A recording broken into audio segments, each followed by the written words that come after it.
ঢাকা বিশ্ববিদ্যালয়ের শিক্ষার্থীদের জন্য আমি কাজ করেছি। এখানে পার্টির নীতিমালা বা কোনো কিছুতে এরকম আছে কিনা আমার জানা নেই যেখানে ডাকসু নির্বাচন করা যাবে না। এখন এটি ছাত্রদের রাজনীতির একটি ধারা। এখন আমি ব্যক্তিগতভাবে মনে করি যে ঢাকা বিশ্ববিদ্যালয়ের শিক্ষার্থীদের জন্য আমি যথেষ্ট পরিমাণে শ্রম দিয়েছি বিগত সময়ে, এবং আমার সেই জায়গাটুকু রয়েছে, আবেদনটুকু রয়েছে যে আমি ইলেকশন করতে পারবো। কারণ পার্টির নীতিমালা যদি এই হয় যে ডাকসু ইলেকশন করতে পারবো না, সেক্ষেত্রে মনোনয়ন তুলতে তো আর বাধা ছিল না। এখানে আমি শুধুমাত্র মনোনয়ন তুলেছি, এবং ঠিক সেই কারণে আসলে পার্টি থেকে আমাকে কোনো প্রকারের শোকজ ছাড়াই আমাকে সরাসরি এই শাস্তিটা দেওয়া হয়েছে।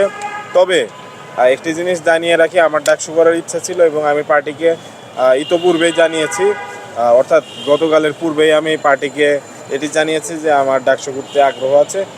আর তখন তারা কিন্তু আমাকে জানিয়েছিল যে আমি ডাকসু করতে পারবো, সেক্ষেত্রে যেন তাদের সমর্থিত প্যানেলে আমি থাকি। তো আমি তাদের সমর্থিত প্যানেলে থেকে যদি আমি ডাকসু করতে পারি, তাহলে এখন করতে আসলে সমস্যাটা কোথায় ছিল।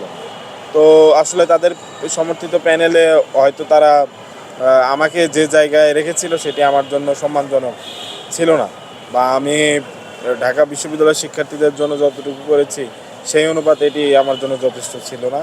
তো আমি তাদেরকে স্পষ্ট জানিয়ে দিয়েছি আমার কথা। তো তাদের সমর্থিত প্যানেল হিসেবে আমরা দেখেছি যে বৈষম্য বিরোধী শিক্ষার্থী সংসদ বা এই টাইপের নাম দিয়ে একটি প্যানেল ঘোষণা করা হয়েছে, সেটি সম্ভবত তাদের প্যানেল। স্বতন্ত্র আমাদের প্যানেল কিন্তু আমরা ঘোষণা করেছি, তো সেই প্যানেলের সাথে আমি নির্বাচন করব।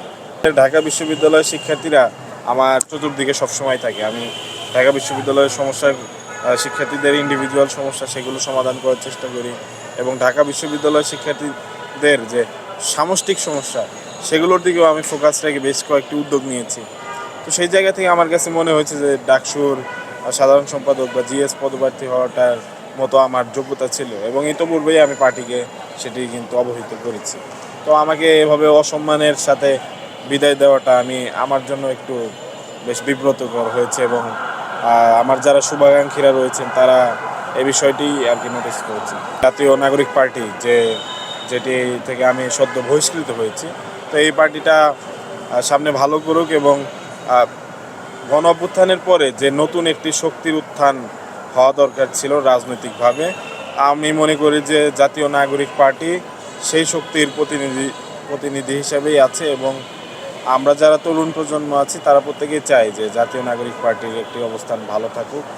আমি আপাতত ডাকসু ইলেকশন করছি, এবং আমার সম্পূর্ণ ফোকাস ডাকসু ইলেকশনে, এবং ডাকসু ইলেকশনে জয় কিংবা পরাজয় এটি আসলে পরবর্তীতে কোনো প্রভাব ফেলবে না বলে আমি মনে করি। যদি আমি জয়ী হতে পারি, আমি শিক্ষার্থীদের জন্য কাজ করতে পারবো, আর যদি সেখানে আমাকে লাক ফেভার না করে, আমি চেষ্টা করব আমার যে স্বাভাবিক জীবন ছিল পূর্বে, আমি সেই জীবনে হয়তো ফেরত যাব। রাজনৈতিক প্ল্যাটফর্ম বা রাজনৈতিক দল এটি কিন্তু আসলে অনেক সিরিয়াস ব্যাপার এবং বড় ব্যাপার। একটি পলিটিক্যাল পার্টিতে থাকার জন্য ন্যূনতম পলিটিক্যাল গ্রুমিংটুকু থাকতে হয়। আমাদের জাতীয় নাগরিক পার্টি বিভিন্ন সময়ে দেখা যাচ্ছে যে আমাদের সহযোদ্ধা যারা ছিল তাদের বিভিন্ন মন্তব্য কিংবা তাদের বিভিন্ন আচরণের কারণে অনেকে খাটো করে দেখার চেষ্টা করেন। আসলে এটার কারণ হিসেবে আমি মনে করি যে প্রপার পলিটিক্যাল যে গ্রুমিং সেটা সবার হয়তো হয়নি। আমি ব্যক্তিগতভাবে মনে হচ্ছে যে 24-এর গণ অভ্যুত্থানে আমার যতটুকু অবদান ছিল আমি ততটুকু আপনারা যারা সংবাদ মাধ্যমের আছেন আপনারা তুলে ধরার চেষ্টা করেছেন, কিন্তু 24-এর গণ অভ্যুত্থান বা গণ আন্দোলন আর একেবারে জাতীয় রাজনীতি কিন্তু দুইটি ভিন্ন বিষয়। কারণ রাজনীতির মাধ্যমে কোনো একটা বিষয় বা জিনিস গড়া হয়, বাংলাদেশকে নতুনভাবে গড়া হবে।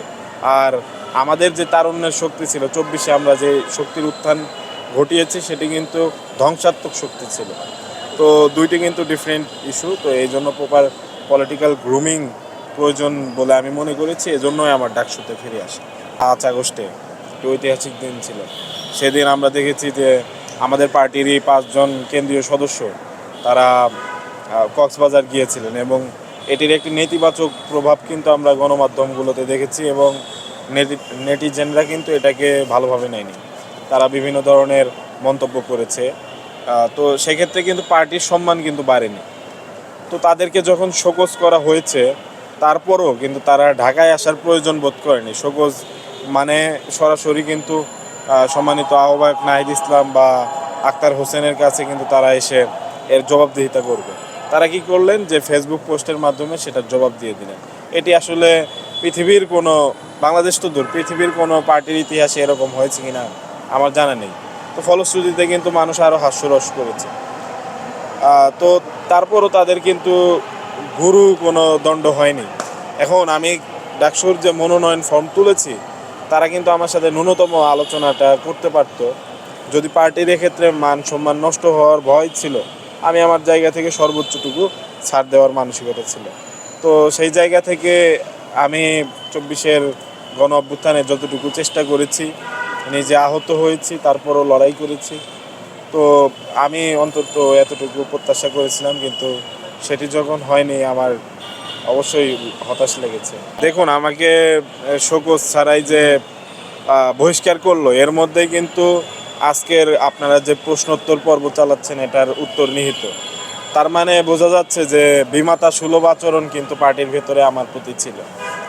তো বিমাতা সুলভ আচরণ যদি আপনি একজন পার্টির ফাউন্ডিং মেম্বারের সাথে আপনি করেন, তো তাহলে কিন্তু সে নিজেকে অস্তিত্বহীন ভাববে একটা সময়।